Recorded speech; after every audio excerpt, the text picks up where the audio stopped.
Hello, hello, hello, it's Dolly. Welcome to my channel, Scrapping on the Go. It's Friday, which means it's Mixed Media Frenzy Day.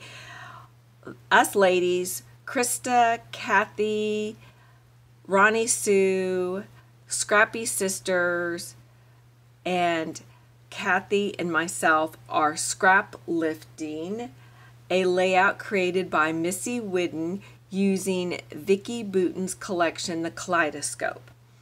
I drew my inspiration literally from that collection, The Kaleidoscope, and created this layout. Why do you see my finished layout and not the process video? Well, the day that I was uploading my video, a storm came upon us and it literally corrupted my file. My 12 by 12 paper is the Vicki Boutin Mixed Media. I didn't necessarily have to use that because I didn't use a lot of water to create my mixed media background. I stuck with the packaging technique where you kiss your product onto your cardstock paper. Now, the difference between Vicki Boutin layering of her mixed media product to her 12 by 12 cardstock paper is that you can tell that she used a paintbrush. She did not use the packaging technique. You certainly can take, I would suggest, a round tip paintbrush, and then you can apply that. You've seen me do that in the past lots of times, and just like, you know, the famous packaging technique. And that's what I did here, and I used four colors. And so let me show you. I decided to use watercolor paint. I've been using a lot of the Tim Holtz distressed ink paints and the Dylusion, so it was time to switch it up, and so I got out my Jane Davenport.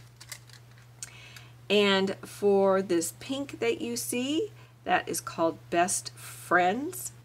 The purple in here is Royal, and the blue is called 70 Eyes Shadow. That's right here.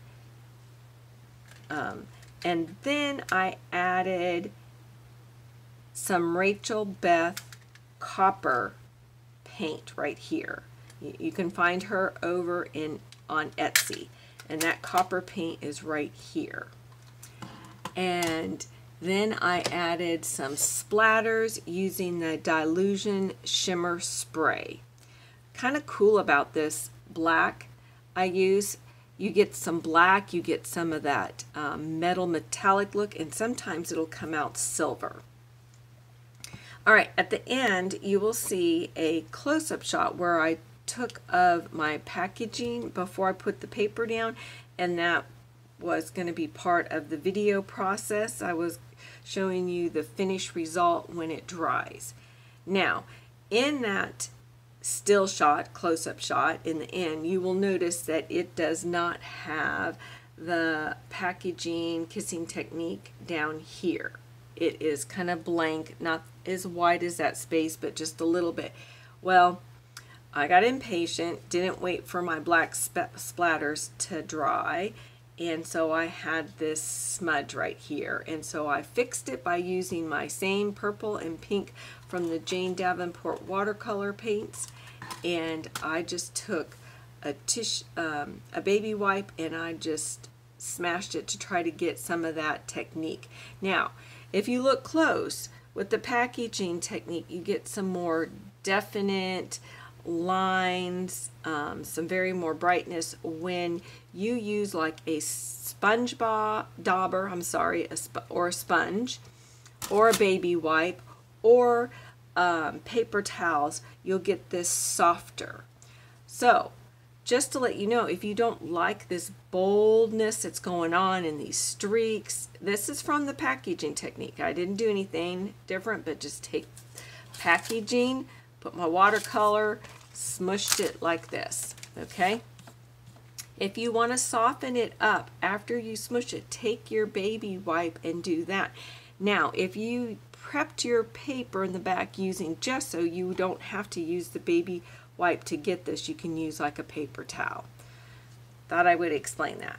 All right, again, Vicki Boutin paper here, just did the tearing technique. I have a pattern here, there's a pattern tucked in here, and then this purple striped.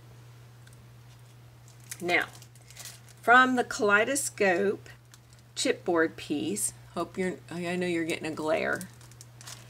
That's where that came from, these chipboards right here. So this title's Hello, So Much Fun. And then I have this chipboard banner.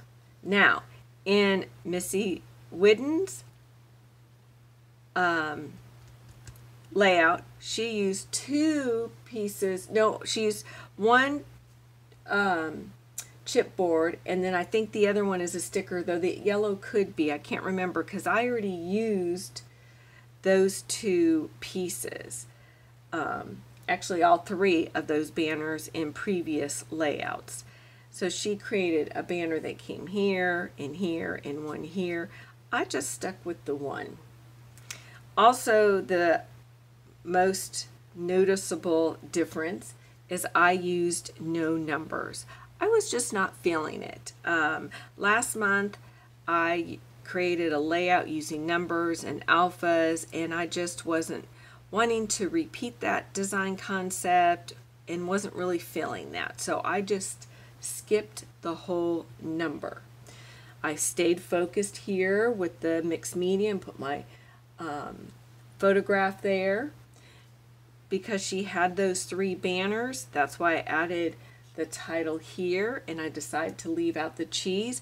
In the upper right hand corner, she had a cluster there with a heart, 3 hearts and a plus and a circle, because she has this heart right here, which I used. Then she has the open heart and a round element that said sweet. Well, I changed that up. Like I said, I'm not mimicking her completely, but all of this came from that Kaleidoscope collection. So I created me a cluster here, added this arrow to close in this gap, because I said she had this gap filled with numbers, and her whole concept is to keep you focused this way.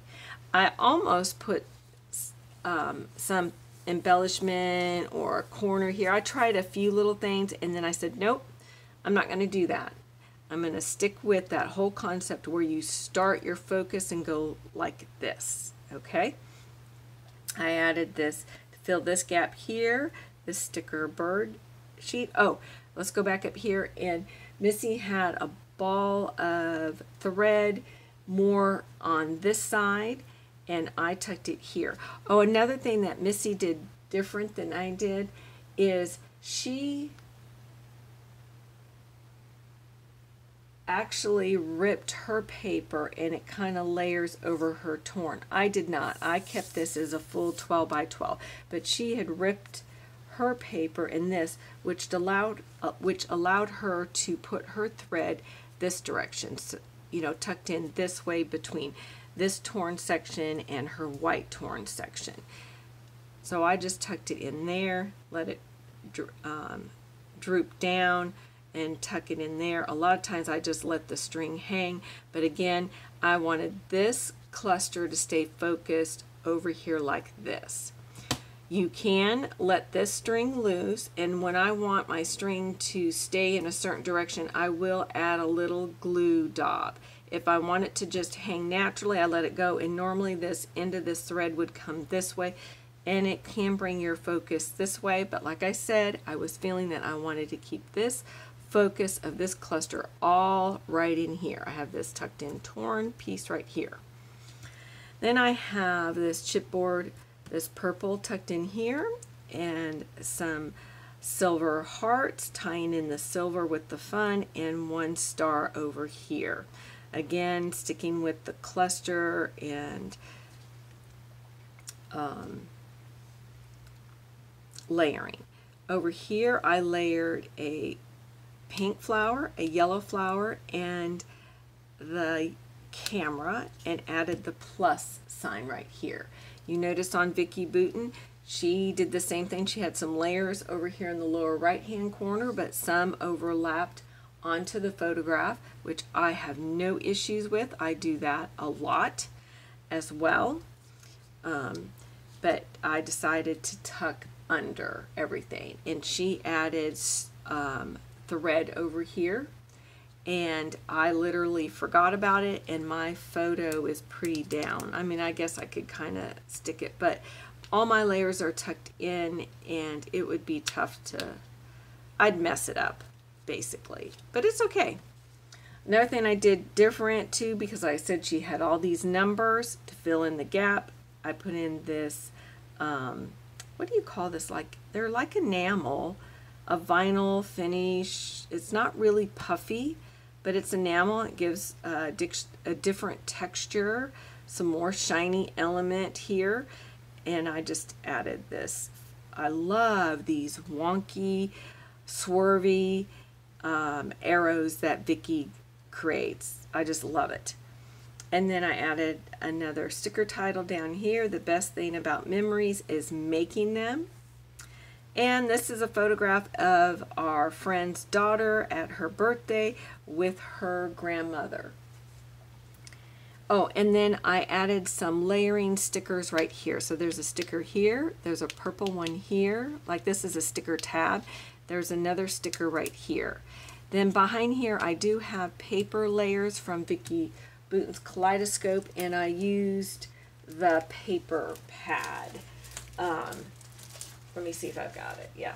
So I used this paper pad to layer. So here I have the, let's see. Yeah. So behind the first photo mat here is using this paper there. And then I have a red strip, and then I have a solid blue, which I don't know that I have anymore. See, now I don't have much of this paper pad. Here, the smaller one, which is your 6x8s. So I really use these. I struggle with the 6x6, but the 6x8s use these a lot to mat photographs. So that's what I have behind here. This is a dark blue, but I don't have another second piece. I've used it all up behind that circle piece, and then a scrap of one of her papers that's in red. I think I explained everything, and I showed you my boo-boo and how I corrected it. All right, be sure to check out the other ladies. Krista, our host, our founder of this group, Kathy, Ronnie Sue, the Scrappy Sisters, the other Kathy. All their links to their channels will be listed below. All right, I appreciate you all. Show us some love by giving us a thumbs up. That lets YouTube know that there are people out there interested in our videos, which gives us more visibility, which means we're inspiring other people that you and I don't know that want to scrapbook those memories, because that's what it's all about, is inspiring everyone to scrapbook their memories in a fun, creative way, because they're passing down history. And please keep coming back. Like I said, I appreciate you all. Thank you for your support. And I'm posting every Friday and every Monday and in between. We'll see you next time. Bye.